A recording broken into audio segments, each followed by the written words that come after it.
There's one graph that shows the biggest reason why people tend to prioritize work over family and then come to regret it. But first, let's look at the matrix of work and family. A lot of people tend to be in this region of the matrix where they prioritize work a lot more than family. So work gets higher priority and family gets lower priority. And we'll come back to the biggest reason why people do this. Let's also look at the other parts of this matrix. Some people give both work and family and relationships lower priority. They lie in this region of the matrix. These are the people who probably don't have any goal in life and are just meandering.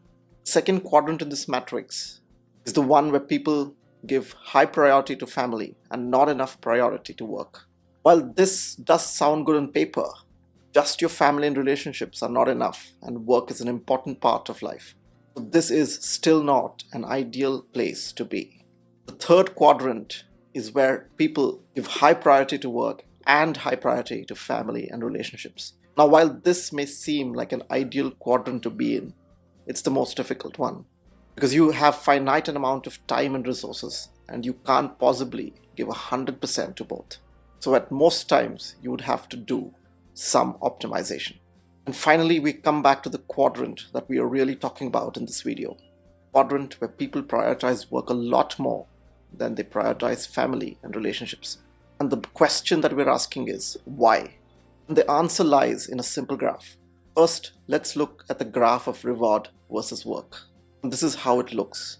You put in more work and the rewards tend to come. But the most important thing is that these rewards are visible very early. So you start getting promotions at work and you feel vindicated. Then you start making more money and you feel further vindication. And as you continue to put more work, you start getting recognition for efforts.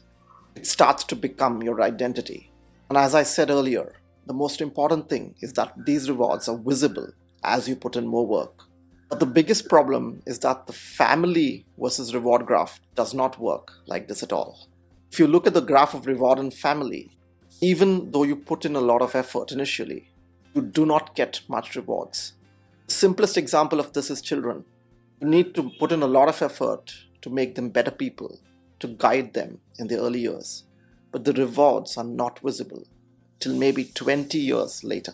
But then suddenly, after many years, the efforts start to pay off. And the reward for putting in that effort over many years starts to suddenly take off. And that's the problem. The rewards are not visible in the initial years. In your family and relationships, you'll need to put in many years of work without outward results. But work gives you instant rewards. If you superimpose the graph of work and family, it becomes all too clear. This is the graph that we saw at the beginning of the video.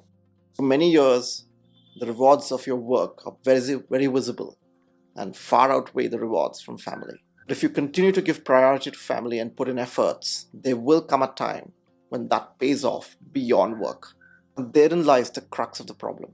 Should you put a lot of effort towards your family and relationships where the rewards are hidden by time versus the easy way out of putting more effort at work and getting instant rewards? And that's why many people lie in this part of the matrix where you get immediate rewards. Of course, lying in this part of the matrix where you get rewards in both areas is a difficult thing to achieve. What you ideally want to do is be somewhere here where you're giving a lot of importance to family and relationships, but still putting in a decent amount of effort at work without overstretching it. Hit subscribe, and if you want to understand whether good people finish last and what the research says, watch this video.